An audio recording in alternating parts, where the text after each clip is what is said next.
శ్రీశాంత్ మూడేళ్ల నిషేధం సంజు శాంసన్ నిపుణులకు సంబంధించి కేరళ క్రికెట్ సంఘం కేసీబీపై తప్పుడు ఆరోపణలు చేసినందుకు భారత మాజీ ఆటగాడు శ్రీశాంత్పై దేశీయ చర్యలు తీసుకుంటుంది. శ్రీశాంత్పై మూడేళ్ల నిషేధం విధించింది. ఉత్తమ క్రీడాకారిణిగా సౌమ్య తెలంగాణ అమ్మాయి సౌమ్య గుగులోత్ ఈ ఏడాది అఖిల భారత ఫుట్బాల్ సమాఖ్య ఉత్తమ మహిళా ప్లేయర్గా నిలిచింది. అమరావతి ఓ అధునాతన శక్తి, దేశానికే మార్గదర్శకంగా రూపొందుతుంది. ఆంధ్రప్రదేశ్ ప్రగతికి భుజం కాస్తాం. రాజధాని పునర్నిర్మాణ పనులు ప్రారంభించడంలో ప్రధాని మోదీ. అమరావతిలో 74 కీలక ప్రాజెక్టులకు శంకుస్థాపన, ప్రారంభోత్సవాలు. మూడేళ్లలో అమరావతి నిర్మిస్తాం, 5 కోట్ల మంది నా రాజధాని అని గర్వంగా చెప్పుకునేలా ఉంటుంది సీఎం చంద్రబాబు. అమరావతి దేశానికి తలమానికం అవుతుంది ఉప ముఖ్యమంత్రి పవన్ కళ్యాణ్. రాజధానిలో క్వాంటమ్ వ్యాలీ. అమరావతిలో దేశంలో మొదటి అత్యాధునిక valley tech park. IBM, TCS, L and T సంస్థలతో ప్రభుత్వ ఒప్పందం. క్వాంటమ్ సిస్టమ్ 2ను ఏర్పాటు చేయనున్న ఐబీఎం. ఇంట్లో విద్యుత్తో స్మార్ట్గా ఆదా. ఉగ్రవాదంపై పోరులో భారత్కు మద్దతు అమెరికా. కులగణనపై తెలంగాణ నమూనానే అనుసరించాలి కేంద్రం డిమాండ్ చేసిన కాంగ్రెస్. రిజర్వేషన్లపై 50% పరిమితి తొలగించాలి. పాకిస్తాన్కు వెంటనే తగిన బుద్ధి చెప్పాలి. సీడబ్ల్యూసీలో తీర్మానాలు. ప్రధాని మోదీ చేతుల మీదుగా శ్రీకారం. అమరావతిలో 74 కీలక ప్రాజెక్టులకు శంకుస్థాపన, ప్రారంభోత్సవాలు. 11.22 లక్షల చదరపు అడుగుల విస్తీర్ణంలో ఏపీ శాసనసభ భవన నిర్మాణం. AP high court trunk 37 trunk infrastructure ప్రాజెక్టులు. సైకిల్ ట్రాక్లు, 320 మేర ప్రపంచ స్థాయి రోడ్లు, 53 టీఎంసీల నీటి నిల్వ సామర్థ్యంతో 3 జలాశయాలు. ల్యాండ్ పూలింగ్ స్కీమ్ మౌలిక సదుపాయాల్లో భాగంగా 1281 కిలోమీటర్ల రహదారుల్లో 13 జోన్లలో సమగ్ర పౌర సౌకర్యాల కల్పన. న్యాయమూర్తులు, మంత్రులు, ప్రభుత్వ ఉద్యోగులకు, గృహ భవన నిర్మాణాలకు ఉద్దేశించిన 10 ప్రాజెక్టులు. ఎన్హెచ్ఏలు, రైల్వే ప్రాజెక్టులు. హిందూపురం గోరంట్ల మధ్య 34 కిలోమీటర్ల మేర 809 కోట్లతో 4 వరుసలుగా జాతీయ రహదారి విస్తరణకు శంకుస్థాపన. ముద్దునూరు, కొత్తపల్లి మధ్య 57 కిలోమీటర్ల మేర 1820 కోట్లతో 4 వరుసలుగా ఎన్హెచ్ విస్తరణ. నంద్యాల నుంచి కర్నూలు కడప సరిహద్దు వరకు జాతీయ రహదారి.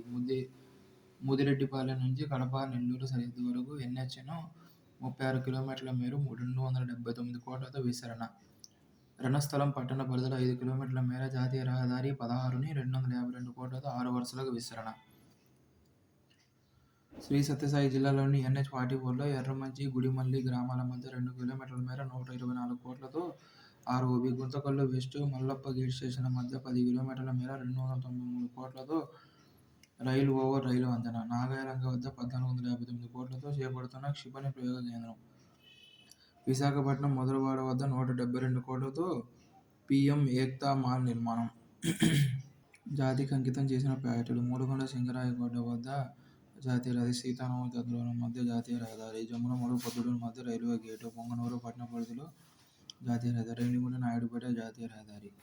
విజయవాడ స్టేషన్కు న్యూ వెస్ట్ బ్లాక్ హాట్ క్యాబిన్కు మధ్య 5 కిలోమీటర్ల మేర 70 కోట్లతో నిర్మించిన 3వ లైనుకు అనుసంధానం. గుంటూరు గుంతకల్లు డబులింగ్లో భాగంగా బుగ్గనపల్లె సిమెంట్ నగరం, పాణ్యం స్టేషన్ మధ్య డబులింగ్ పనులకు ప్రధాని జాతికి అంకితం చేశారు. ఆరోగ్య పరిరక్షణకు జన ఔషధి. భారతదేశం ప్రపంచానికి ఔషధాలయం అని గొప్పగా చెబుతాం కానీ మన దగ్గర అత్యధికులకు అత్యవసర మందులను కొనే ఆర్థిక స్తోమత లేదు. ఇలాంటి పరిస్థితుల్లో నాణ్యమైన జనరిక్ ఔషధాలను చౌక ధరలకు అందించడం ఎన్నో కుటుంబాలకు మేలు చేస్తుంది. దేశమంతటా జనౌషధి కేంద్రాలను ఏర్పాటు చేసి మరిన్ని మందులను అందుబాటులోకి తీసుకొని రావాల్సి ఉంది. ఉదాహరణకు మార్కెట్లో కొలెస్ట్రాల్ను తగ్గించే 10 బ్రాండెడ్ మందు బిళ్లల సగటు ధర రూ. 177. అదే జనరిక్ మందుల దుకాణాల్లో అయితే దాదాపు రూ. 12కే లభిస్తాయి. నేడు ప్రపంచమంతటా ప్రజలు జనరిక్ బయోసిమిలర్ ఔషధాలను ప్రాణరక్షక మందులుగా వాడుతున్నారు.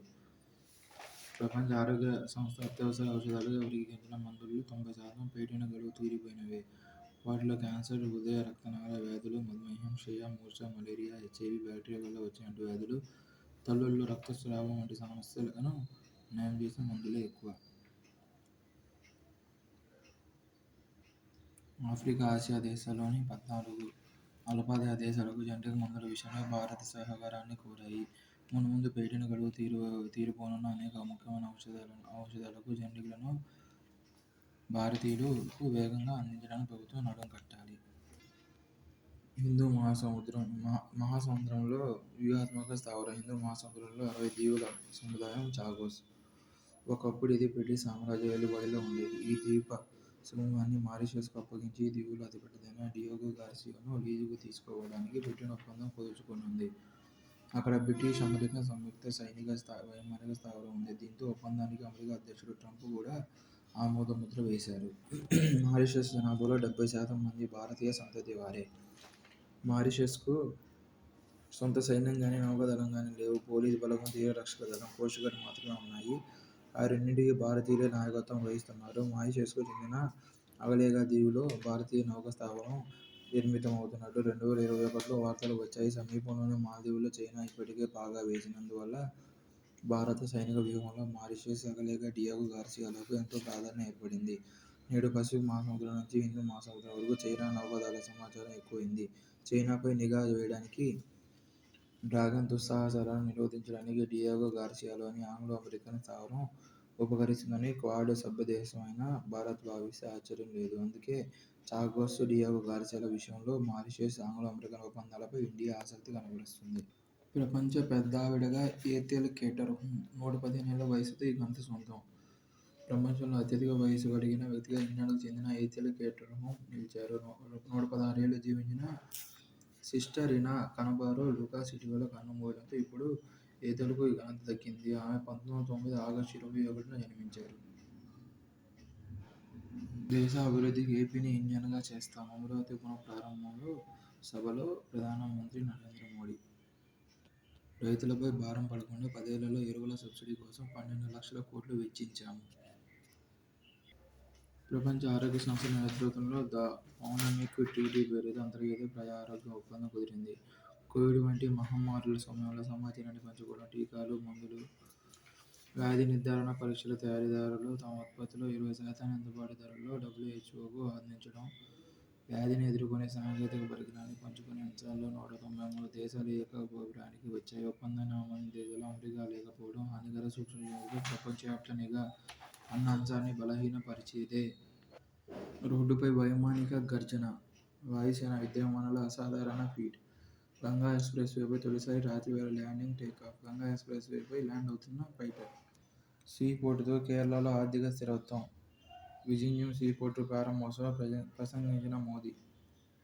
జీడీపీ వృద్ధి 6.3%. 2025-2026 అంచనాలను ఎస్ఎంపీ మళ్లీ కోత. వాణిజ్య విధానాలపై అస్పష్టత వల్లే